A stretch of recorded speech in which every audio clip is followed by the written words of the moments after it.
और स्वागत है आपका 6 बजे की 6 बड़ी खबरों में और मैं हूं आपके साथ विशाल पंडित। तो सबसे पहले बात करेंगे सत्र के लिए रणनीति। दिल्ली से खबर है, कांग्रेस संसदीय रणनीति समिति की कांग्रेस की कुछ ही देर में बैठक होगी। शीतकालीन सत्र की रणनीति बनाने पर चर्चा हुई। कुछ ही देर में शुरू होगी बैठक। कुछ ही देर में कांग्रेस की बैठक होगी।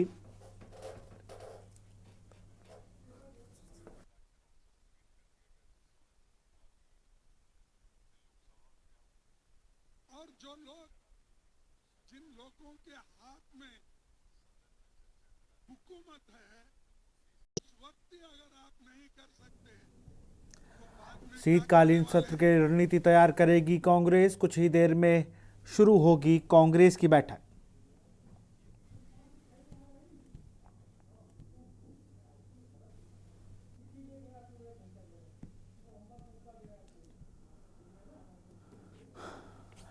कुछ ही देर में शुरू होगी कांग्रेस की बैठक।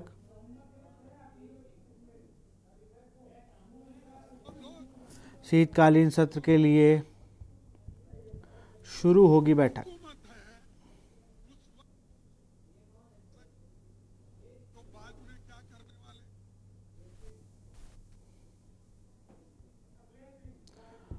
और इसी खबर पर अधिक जानकारी के साथ विशेष संवाददाता अखिलेश सिंह हमारे साथ जुड़े हुए हैं।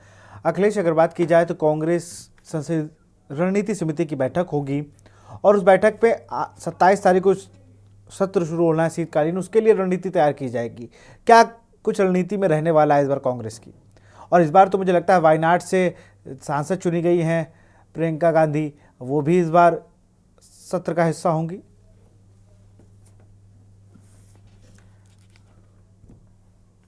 शीतकालीन सत्र आज भले ही शुरू हो गया हो, लेकिन शीतकालीन सत्र में कांग्रेस ने सुबह 10:30 बजे संसद भवन में एक अपनी संसदीय दल की बैठक की और इस संसदीय बैठक में एक रणनीति तैयार की गई थी कि संसद के शीतकालीन सत्र के दौरान राज्यसभा और लोकसभा में केंद्र सरकार को कैसे घेरा जाए और किन मुद्दों पर उसे कटघरे में खड़ा किया जा सकता है। हालांकि दिन भर संसद की कार्रवाई में लगातार मांगों का दौर रहा, लेकिन आज फिर शाम को 6 बजे कांग्रेस की एक प्रस्तावित संसदीय दल की मीटिंग रखी गई है। इस मीटिंग में कांग्रेस के सभी सांसदों को बुलाया गया और इस संसदीय मीटिंग में आगे की रणनीति तय की जाएगी कि संसद के शीतकालीन सत्र में राज्यसभा और लोकसभा दोनों सदनों में केंद्र सरकार को कैसे घेरा जा सकता है और किन मुद्दों पर कांग्रेस का स्टैंड क्या रहना चाहिए और किस तरह के मुद्दों को संसद में उठाकर चर्चा कराने की मांग की जा सकती है।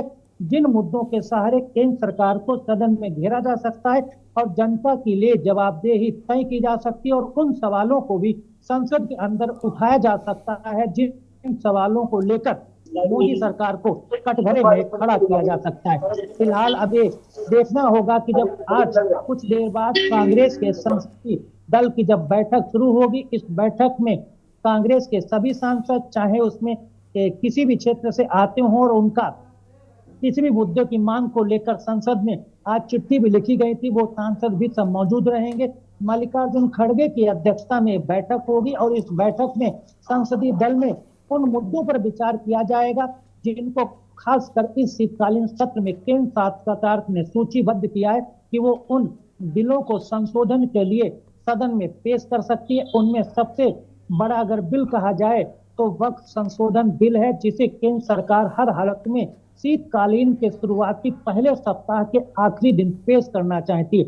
इसकी समिति को रिपोर्ट भी सौंपी जा चुकी है और सरकार की तरफ से समिति को कहा गया है कि जल्द से जल्द समिति की रिपोर्ट को पटल पर रखा जाए, लेकिन विपक्ष की तरफ से कहा गया है कि रिपोर्ट को वक्फ संशोधन अधिनियम को लेकर अभी नहीं सौंपा जाए कि उसमें तमाम आपत्तियां हैं जिनको लेकर जेपीसी की मीटिंग के दौरान विपक्षी सांसदों के द्वारा उठाई गई हुई और बीजेपी के सांसद और जेपीसी कमेटी के अध्यक्ष जगदम्बिका पाल ने उसे सही तरीके से ना तो प्रेजेंटेशन तैयार कराया और ना ही प्रेजेंटेशन दिखाया। उन तमाम चीजों को लेकर आम आदमी पार्टी से लेकर कांग्रेस तमाम विपक्षी दलों ने आरोप लगाया था और नाराजगी भी जताई थी, लेकिन सरकार हर हालत में वक्फ संशोधन विधेयक को शीतकालीन सत्र के पहले सप्ताह के आखिरी दिन पेश करना चाहती है। तमाम इन चीजों को लेकर कांग्रेस आज अपनी संसदीय दल की जब बैठक अभी कुछ ही देर में शुरू होगी तो इस पर रणनीति तैयार करेगी। इसके अलावा सबसे बड़ा मुद्दा जो संसद के शीतकालीन सत्र में छाए रहना है वो अडानी पर चर्चा है। किस प्रकार अमेरिकी एजेंसियों के द्वारा अडानी पर कार्रवाई की गई और आगे की कार्रवाई संसद में शीतकालीन में दल कांचा विपक्ष चाहता है कि अडानी पर चर्चा की जाए। इसको लेकर कांग्रेस के तरफ से रंजीत रंजन ने आज राज्यसभा में बाकायदा महासचिव को पत्र कर चर्चा की मांग की थी। इसके अलावा आम आदमी पार्टी के तरफ से संजय सिंह ने भी चिट्ठी लिखी थी। कांग्रेस के सांसद मणिक राव की तरफ से भी चिट्ठी लिखी गई थी। इसके अलावा मस्जिद सर्वे को लेकर मामला आया, उसमें विवाद हुआ, जिसमें कई लोगों की जान चली गई और वहां पर जिस तरह की घटनाक्रम हुआ उसको भी चर्चा को केंद्र में लाना चाहती है कांग्रेस और विपक्ष भी उसको चाहता है। तो शायद ये भी बिल्कुल अखिलेश बने रहिए हमारे साथ, अभी आपसे और खबरों पर अपडेट लेंगे। अखिलेश बने रहिए हमारे साथ आप। तो कुछ ही देर में सत्र की रणनीति को लेकर बैठक करेगी कांग्रेस। और अब बात करेंगे रोपवे का विरोध। जम्मू और कश्मीर के रियासी जिले के कटरा में श्री माता वैष्णो देवी मंदिर के रास्ते पर प्रस्तावित रोपवे परियोजना के खिलाफ हो रहे प्रदर्शन में स्थिति तनावपूर्ण हो गई है। दुकान मालिकों और श्रमिकों द्वारा आयोजित विरोध मार्च के दौरान कुछ प्रदर्शनकारी पुलिस के साथ भिड़ गए। पुलिस के अनुसार स्थिति बिगड़ने के बाद बातचीत के जरिए हालात को शांत कराने की कोशिश की जा रही है। अधिकारियों ने बताया कि इस दौरान एक पुलिसकर्मी घायल हो गए। भारत माता की जय के नारे लगाते हुए सैकड़ों प्रदर्शनकारियों ने कटरा कस्बे में मार्च निकाला और धरना प्रदर्शन दिया। यह विरोध उस समय शुरू हुआ जब श्री माता वैष्णो देवी श्राइन बोर्ड ने 250 करोड़ रुपए की लागत से तारकोट मार्ग में संजी छत के बीच रोपवे परियोजना की शुरुआत करने की घोषणा की। दुकान मालिकों और श्रमिकों का कहना है कि इस परियोजना से शुरू होने से उनका रोजगार संकट में पड़ जाएगा।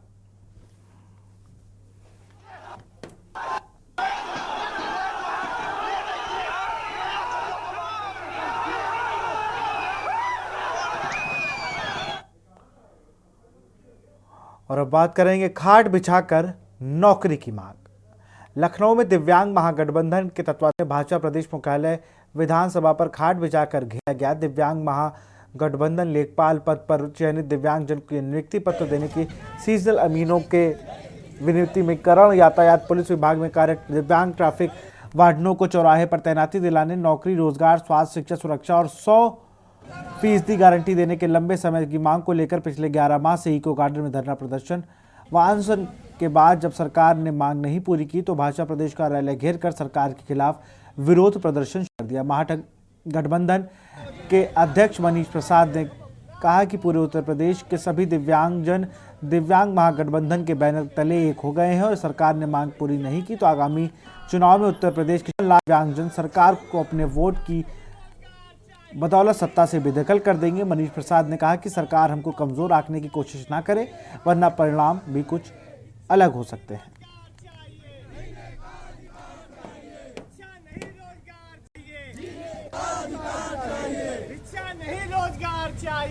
और इसी खबर पर अधिक जानकारी के साथ हमारे संवाददाता अविनाश लखनऊ से जुड़ चुके हैं। अविनाश, अगर बात की जाए तो दिव्यांग महागठबंधन ने प्रदर्शन किया, इसमें लगातार वो नियमितीकरण की अगर हम बात करें कि वो 100% गारंटी की मांग कर रहे हैं और जो पहले ट्रैफिक वार्डन हुआ करते थे, जो ट्रैफिक चलाया करते थे, मैं देखता था कई चौराहों पर, उनको फिर से तैनाती की बात कर रहे हैं।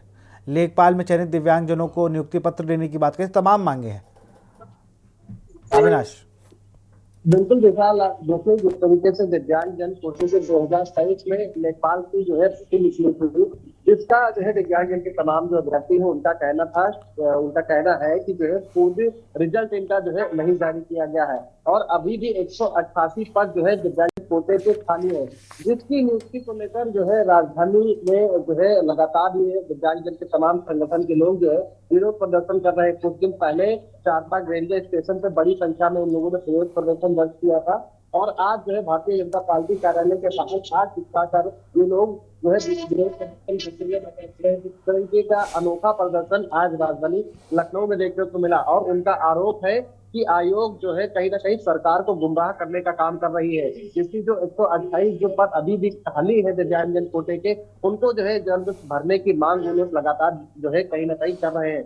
लेकिन जिस तरीके से 2023 में जो है रिजल्ट जारी किया गया था और उनका मानना है कि जो है जो रिजल्ट है वो पूरी तरीके से जारी नहीं हुआ। इसके बाद तमाम जो ऐसे पद है वो अभी भी बचे हुए हैं और लगातार जो है दिव्यांग जन के जो तमाम जो कोटे के जो अभ्यर्थी हैं वो राजधानी लखनऊ में लगातार विरोध प्रदर्शन कर रहे हैं। आज के विरोध प्रदर्शन में आपने देखा होगा तस्वीरों में कि किस तरीके से खाट बिछा के भारतीय जनता पार्टी का जो मेन दफ्तर का जो कार्यालय है वहां पर बड़ी संख्या में अभ्यर्थी यहाँ पर विरोध प्रदर्शन कर रहे थे। व्हीलचेयर पर भी तमाम ऐसे दिव्यांग जो है आप देख रहे हैं कि किस तरीके से वहां पर विरोध प्रदर्शन कर रहे हैं और उनके मांग है कि हमें जो है कहीं ना कहीं नियुक्ति दी जाए। लेकिन उनका एक आरोप ये भी है कि आयोग के द्वारा जो है सरकार को गुमराह किया जा रहा है। साफ तौर पर जो है वो जो तमाम जो वैकेंसीज है उनको कहीं ना कहीं जो है भरने का काम किया जाए। लगातार बड़ी संख्या में आज जो है उस तरीके से दिव्यांग जन के तमाम संगठन के लोगों ने आज यहाँ पर विरोध प्रदर्शन कर किया। उसमें कुछ महिलाएं भी शामिल थी और साफ तौर पर तस्वीरें में ये बयां करती हूँ कि जब दिव्यांग जन को कोटे के हक की जो सीटें हैं कहीं ना कहीं उनको मिलने से नाराज आज जो है भारतीय जनता पार्टी कार्यालय के बाहर इस तरीके का विरोध प्रदर्शन है। अब सरकार उनकी मांगे कब तक पूरी करता है, उन 128 पद पर जो है नियुक्ति कब देता है, ये तो सरकार के लिए चिंता का विषय है ही। क्योंकि जो आज संगठन के तमाम जो लोग हैं उनका ये भी कहना है कि आने वाले 2027 के लोकसभा चुनाव में तकरीबन कुछ परसेंटेज वोट जो दिव्यांग जनता है वो कहीं ना कहीं उससे आने वाले समय में इसका नतीजा भारतीय जनता पार्टी को भोगना पड़ सकता है। अब देखना ये होगा कि किस तरीके से आने वाले समय में बिल्कुल आने वाले समय में क्या होता है, सरकार क्या इनकी मांगे मांगती है। बहुत बहुत शुक्रिया अविनाश, तमाम जानकारी के लिए आपका बहुत बहुत शुक्रिया।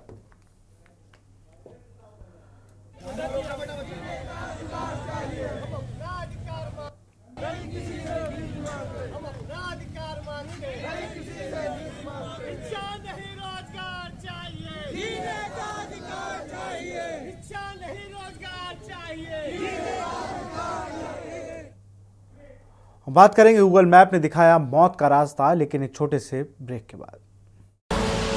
आप देख रहे हैं के न्यूज, खबरों का सारथी। और बात करेंगे गूगल मैप ने दिखाया मौत का रास्ता। उत्तर प्रदेश के बरेली में गूगल मैप की गड़बड़ी से एक दर्दनाक हादसा हो गया। गूगल मैप के जरिए रास्ता तलाशते हुए जा रहे 3 सगे भाई अपनी कार समेत अधूरे पुल के नीचे गिर गए। कल सुबह हादसे में तीनों की मौके पर ही मौत हो गई। तीनों भाई एक ही शादी समारोह में शामिल होने जा रहे थे। पूरे पुल अधूरा था और वहां ना तो कोई बैरिकेड लगा था, ना ही चेतावनी बोर्ड लगा था। तीनों मृतक सिक्योरिटी एजेंसी से जुड़े थे और गुरुग्राम में काम करते थे। हादसे के बाद गूगल मैप पर सवाल उठ रहे हैं। मरने वालों में मैनपुरी के कौशल, फर्रुखाबाद के विवेक कुमार व अमित शामिल थे। ये सभी युवक गूगल मैप के सहारे रास्ता तय कर रहे थे। विवेक के भाई ने बताया कि गूगल ने गलत डायरेक्शन दिया, जिसमें कार अधूरे पुल तक पहुंच गई। परिवार का कहना है कि हादसे से पहले युवकों ने किसी खतरे की आशंका नहीं जताई थी। इस घटना के बाद गूगल मैप पर भी सवाल उठ रहे हैं। वहीं अधूरे पुल का निर्माण जारी होने के बाद भी सूचना नहीं देने के लिए स्थानीय प्रशासन की भूमिका पर भी सवाल खड़े हो रहे हैं। स्थानीय लोगों ने सेतु निगम और प्रशासन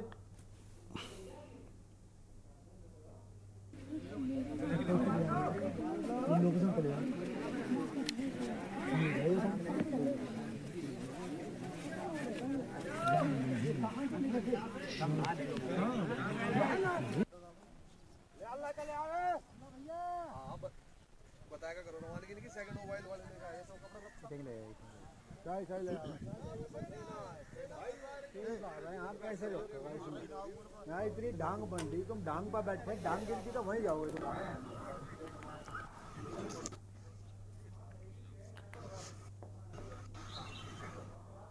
और इसी खबर पर जानकारी एक साथ हमारे संवाददाता शाहनूर जुड़ चुके हैं। शाहनूर, अगर बात की जाए तो एक बड़ा दुखदाई हादसा है, प्रशासन का क्या कुछ कहना है इस पर? देखिए विशाल, निश्चित तौर पे ये पूरा जो मामला है, जो हादसा हुआ, दर्दनाक हादसा हुआ, ये जो है शनिवार की देर रात हुआ, जिसमें कि जो 2 फर्रुखाबाद के सगे भाई और तीसरा जो युवक है वो मैनपुरी का रहने वाला है, इन तीनों की दर्दनाक हादसे में मौत हो गई। दरअसल जो कि दातागंज को जो रोड जोड़ता है, यानी कि जो बरेली से रोड निकलता है उसको जो दातागंज यानी कि बदायूं जिले का जो तहसील है दातागंज, वहां के लिए रास्ता जोड़ता है। और ये अभी जो ओवरब्रिज था यानी कि जो पुल था वो अभी पूरा नहीं हो सका था। पहले भी ये पुल को तैयार किया गया, लेकिन बीच माहौल में इसका जो है पुल गिर गया था, उसके बाद से ये पेंडिंग में रहा। लेकिन अब की बात की जाए तो ये तीनों युवक जो है एक शादी समारोह से लौट कर, यानी गाजियाबाद से ये लोग लौट रहे थे और अपने घर की तरफ जा रहे थे। लेकिन गूगल मैप से ये लोग जब अपना रास्ता सफर तय कर रहे थे, उसी दौरान हादसा हो गया और इन लोगों ने जो है वहां पर जो मिट्टी का बैरिकेडिंग लगा रखा था, यानी कि जो सिर्फ और सिर्फ जो कच्ची मिट्टी होती है उसको इकट्ठा करके रख रखा था, वो इनको नहीं दिखा और सीधा पुल से नीचे गाड़ी रामगंगा नदी में गिर गई। और जिसके बाद वहां पर के जो स्थानीय ग्रामीण थे उन्होंने जाकर के देखा, जो नदी में सुबह के जो है खून लथपथ बह रहा था, और जब जाकर के देखा तो उसमें गाड़ी भी थी। तीनों की मौके पर ही मौत हो गई। स्थानीय पुलिस प्रशासन भी पहुंचा और जिला प्रशासन भी पहुंचा। फिलहाल जो वजह निकल के आई है वो निर्माण विभाग यानी कि पीडब्ल्यूडी विभाग की भी कमियां निकल करके आई हैं, और साफ तौर पर से जो गूगल मैप है उसकी भी कमी बताई जा रही है। क्योंकि जब तीसरा व्यक्ति जो मौत और के बीच गुजर रहा था, तो उसने जो है ग्रामीणों को सूचना दी कि ये गूगल मैप के जरिए हम यहाँ से आ रहे थे, और उसी दौरान ये हादसा हुआ है। यानी कि जो मरा है इसमें, जो मृतक है, उसने खुद ये गवाही दी है।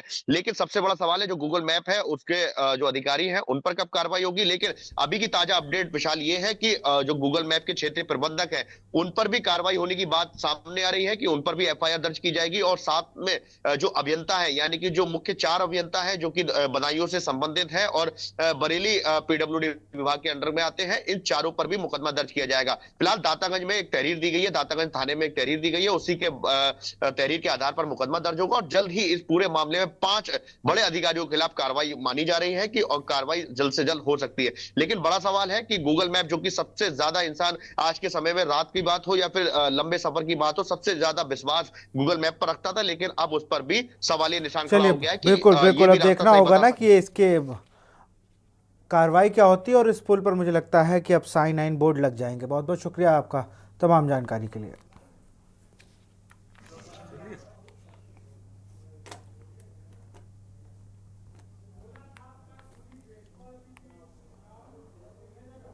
और अब बात करेंगे झोला छाप का खूनी खेल। फर्रुखाबाद से खबर है, जहां थाना कादरी गेट क्षेत्र में श्री कृष्ण हॉस्पिटल में छापेमारी हुई। मशीनी चौराहे पर स्थित कृष्ण हॉस्पिटल IGRS पोर्टल पर शिकायत के बाद सीएमओ ने छापेमारी की। छापेमारी में इंटरपास अस्पताल संचालक इलाज करता है। दर्जन भर से अधिक मरीजों का इलाज करता मिला। जिम्मेदारों की नाक के नीचे हो रहा मरीजों की जान से खिलवाड़। इंटरपास अस्पताल संचालक मरीजों की जान से खिलवाड़ कर रहा है। मरीजों को 5,000 के बदले खून दिए जाने का मामला। सीएमओ ने अस्पताल की OT को सील कर मरीजों को लोहिया अस्पताल शिफ्ट करने के आदेश दिए। सीएमओ की छापेमारी के दौरान एक मरीज को 5,000 के बदले खून दिए जाने का मामला सामने आया। सीएमओ ने अस्पताल की OT को सील कर मरीजों को लोहिया अस्पताल में शिफ्ट करने के आदेश दिए हैं। शाहजहांपुर निवासी सुबोध कुमार ने पत्नी सावित्री को जनवरी 2024 में श्री कृष्ण हॉस्पिटल में भर्ती कराया था, जिसके बाद सावित्री की मौत हो गई थी। शिकायतकर्ता सुबोध कुमार ने आरोप लगाया कि श्री कृष्ण हॉस्पिटल में कोई डॉक्टर नहीं था। अस्पताल संचालक ने लापरवाही से इलाज किया, जिससे पत्नी की जान चली गई। मामले की जांच करने को सीएमओ ने सोमवार को दल बल के साथ मशीनी स्थित अस्पताल में छापेमारी की। छापेमारी के दौरान अस्पताल में कोई भी चिकित्सक मौजूद नहीं मिला। सीएमओ के पूछने पर संचालक सुरेंद्र कुशवाहा ने खुद को इंटरपास बताया।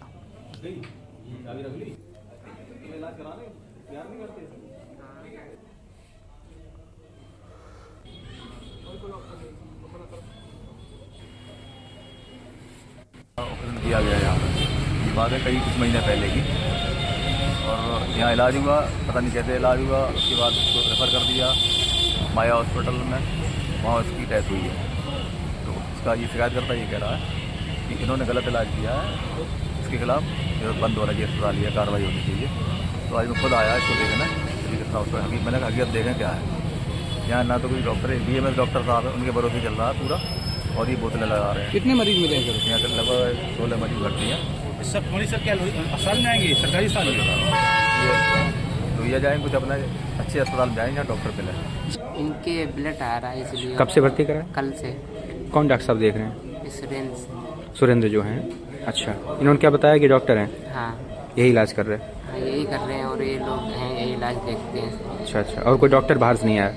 बाहर से भी सर नहीं आया। अच्छा, रुपए कितने ले लिए आपसे? रुपये अभी हमने ब्लड के दिए थे, खाली 5,000 और नहीं दिए थे। ब्लड चढ़वाया? हाँ।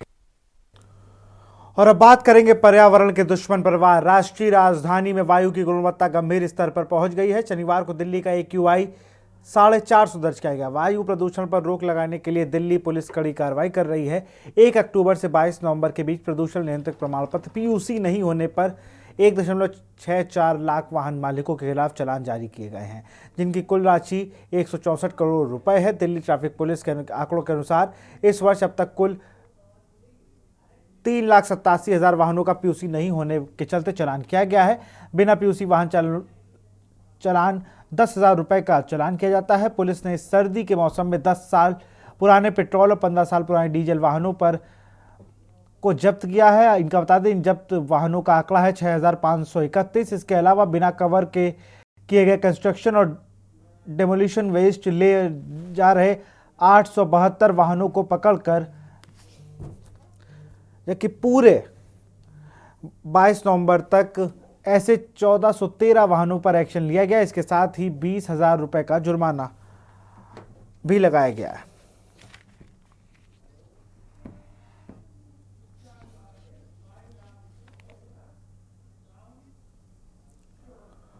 फिलहाल खबरों में इतना ही। देखते रहिए न्यूज़ इंडिया। नमस्कार। आप देख रहे हैं के न्यूज़, खबरों का सारथी।